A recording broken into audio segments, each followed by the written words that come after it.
We interrupt our regular programming for this late item. Government officials announced just moments ago that they had voted to cooperate with federal officials in complying with the Equalization Alliance to mediate economy. This would require all citizens of this community to receive an identifying mark within 36 hours from 12 midnight tonight. Facilities are being set up at the present time at all local post office branches. You will be given the option of receiving this mark either on the back of your right hand or on your forehead. Let me repeat, you must receive this mark within 36 hours from midnight tonight. Now, with more information, here is our reporter downtown at City Hall. About a year ago, a man from the Far East stunned the world with his intellectual prowess. First by becoming the world's first chess player to be completely undefeated. In chess games, with chess masters and even computerized games, he never lost a single match. Later, he offered complex chemical formulas which are currently being used in the cure of cancer. Study of this amazing personality placed the man in a separate biological category. The most recent suggestion that he has made, and the one adopted by our government as well as many other major metropolitan areas of the world, has been termed the Equalization Alliance to mediate economy. This is an agreement by all the world leaders to issue identifying marks to all people, to be used as a pledge system among individuals and businesses, thereby deleting any and all currency used in transactions. This theoretically would curb the economic upheaval experienced during the past 5 years. The plan seems to be working. And now the fact is that it is working in our country, right now. The government has made it into law, and the people are now conforming to that law. The number has been readily accepted by all the powers of government and is commonly called 666. In order to buy or sell any item, 666 must be displayed by the purchaser. Here at City Hall, officials are excited about the plan, and its success has already been witnessed in many other parts of the world. Maybe there is hope for us yet. This is Stan Jeffries, downtown. Good evening. In the headlines tonight, international reaction to the marking system continues favorable. In Washington, the Vice President has flown to join the President's International Summit meeting. Army advisors have sent more men into the state to assist National Guardsmen, many of whom continue to desert. This item just in on the local scene, a fatal shooting in the city today claimed the life of a woman. Here is that report. I'm at the public quick mark on North Main Street. The shooting took place about 30 minutes ago. I'm talking with the store owner who shot the victim. Sir, could you explain the incident, please? Well, it's really simple. This woman came in and tried to purchase some food for her baby. When she came to the checkout, she didn't have any mark on her child's hand or her forehead. Well, did the lady have a mark or a tattoo? Yeah, she did, but the child didn't. I told her the law required everyone must have a mark. I mean, why should the kid not get it? Should she get by? Everyone in my family had to have the mark. Why not her? Well, anyway, she got real mad and upset, and she began screaming. She had to have milk for her baby and everything, crying, saying something about not wanting her kid to bear any mark. Well, the law is the law, I told her, so she started hitting me, and then she grabbed the milk and pushed me back against the counter and ran for the door. I reached under the counter for my pistol, and I yelled for her to stop. When she didn't stop, I shot. I'm sorry, but the law is the law. Okay, sir, thank you. Also with me is the police chief. Chief, what action will your department take in this tragedy? Well, the man didn't do anything wrong. Actually, I wish more citizens were civic-minded. It sure would make my job a lot easier. The family's a little upset, but they'll get over it. Thank you, Chief. Now back to News Central. The recently announced marking system has caused quite a stir in the past 10 days. Never in our history has there been a mandatory classification system requiring what amounts to a tattoo on all citizens. Here to discuss this with us is our city mayor.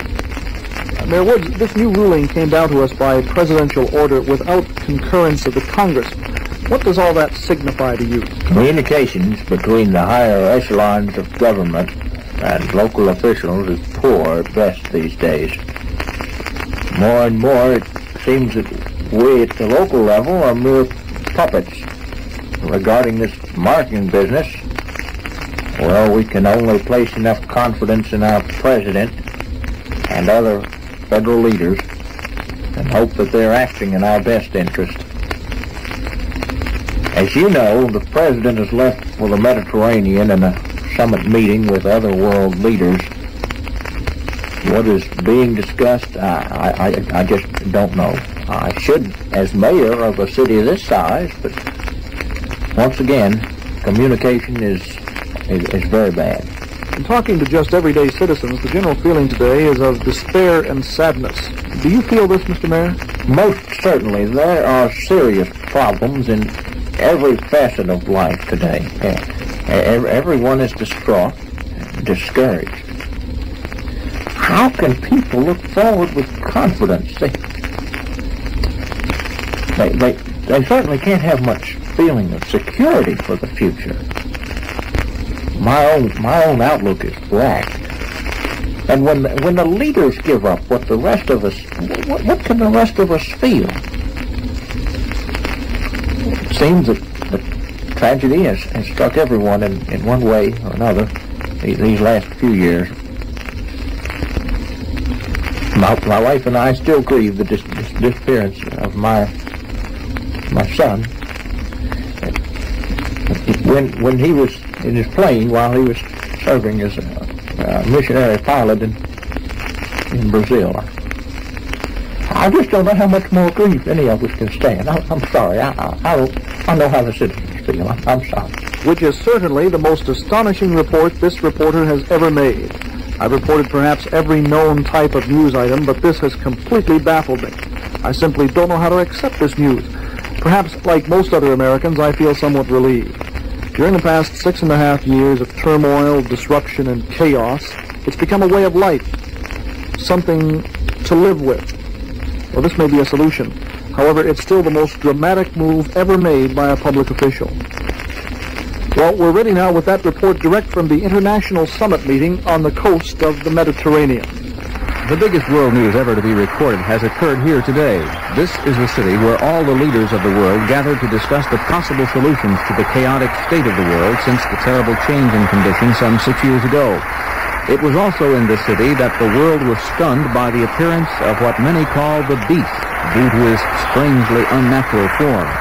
This man displayed an amazing intelligence which commanded the respect of scientists from all over the world. Nearly every nation in the world has already adopted his numeration plan to curb the spiraling world economy, and the plan has worked exceedingly well. Perhaps this is the reason that the world leaders were so eager to receive his advice. You can hear the results in the background. Ladies and gentlemen, for the first time in history, the President of the United States has agreed to accept any and all advice on any matter from this great man. The same agreement has been accepted by Great Britain, France, Russia, Spain, Germany, Italy, Thailand, Japan, Iceland, South Africa, where the list goes on, and includes every nation in the world. Distraught leaders assemble here with their cries of problems, and the solution seems to be one world leader. Many leaders cried at not being able to cope with their own problems. Disgrace reigns on them all now as they were unable to do their jobs. As has been previously reported, many have committed suicide. In the background, you can hear citizens cheering a new leader who will rule, and through the cheering, you can hear the broken cries of broken men who once helped the world, now only holding their heads in their hands. We are waiting now for the new leader to appear and make a statement.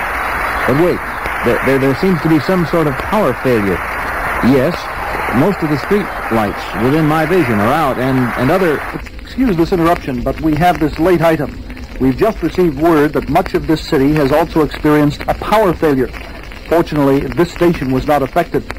It's impossible at this time to reach local power company officials to determine how massive the power outage is and when we might expect to have full power restored. Are we on yet? Ladies and gentlemen, as I speak to you now, this station is operating under reduced power using an auxiliary generator. The entire city apparently is blacked out. So we would ask those of you who are listening on transistor radios to share any late news developments with your neighbors. I believe one of our mobile units has reached a power company supervisor at one of the city's electric substations. Charles Brooks is on the scene. Charles, come in. Thanks, Dave. We're here at the 3rd Street substation where emergency crews are trying to determine the cause of the problem and to fix it. Power company officials say they are having a hard time isolating the source of the outage. The cause seems to be affecting the entire city and may cover a much larger area. Thank you, Charles. We've just received a report from the city's largest hospital that they are experiencing tremendous problems down there. I have the head nurse on the phone. Ma'am, could you please describe the situation for us? Attention, please.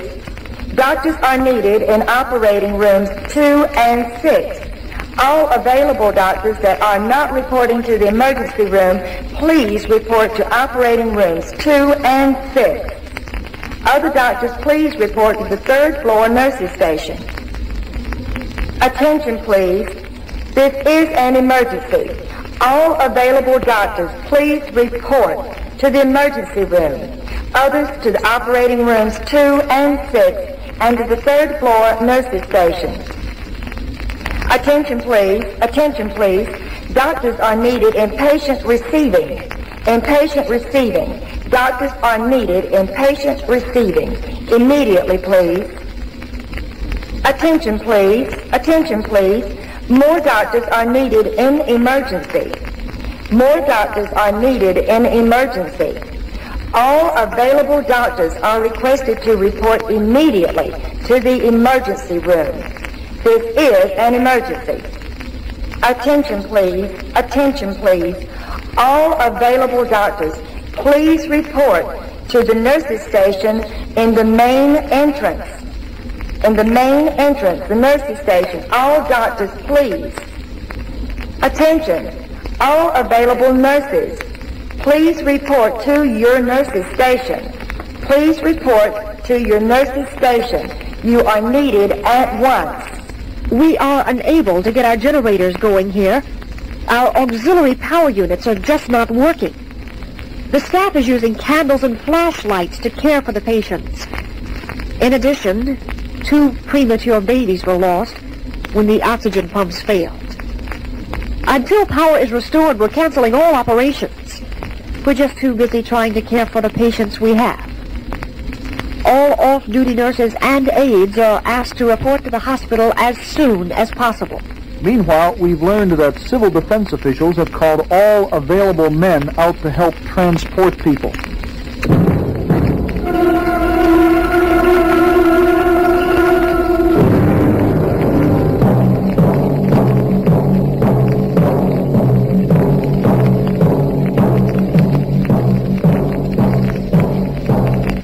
This bulletin just in from the Mediterranean, the city which was the host for all the world leaders has been destroyed. This seems to have no plausible explanation, but with the report, here's our man in the Mediterranean. This European city, which has gained fame from the recent meeting of all the world leaders, is again in the news. The result of that meeting, the power given to the leader. Presidents, kings, prime ministers, all the previous international figures were here and screamed in despair. I saw it. And as a newsman, I must report it. They begged to be relieved of the burdens of this nightmare, and they gave their power to the leader. And they begged, and they're still here, among the ashes. All there is now of this town is ashes, mountains of ashes. Shattered glass, glittering cliffs of glass, all shattered steeper than a cat could climb if there were still cats. And the silence. There is no sound here now. No wind sound. Nothing that could sound the wind, could make it sing. No door, no doorway.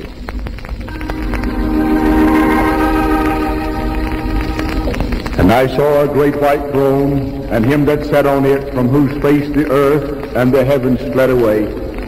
There was found no place for them. And I saw the dead, small and great, stand before God. And the books were opened, and another book was opened, which is the book of life. And the dead were judged out of those things which were written in the books, according to their works. And the sea gave up the dead which were in it, and death and hell delivered up the dead which were in them. And they were judged, every man, according to their works. And death and hell were cast into the lake of fire. This is the second death.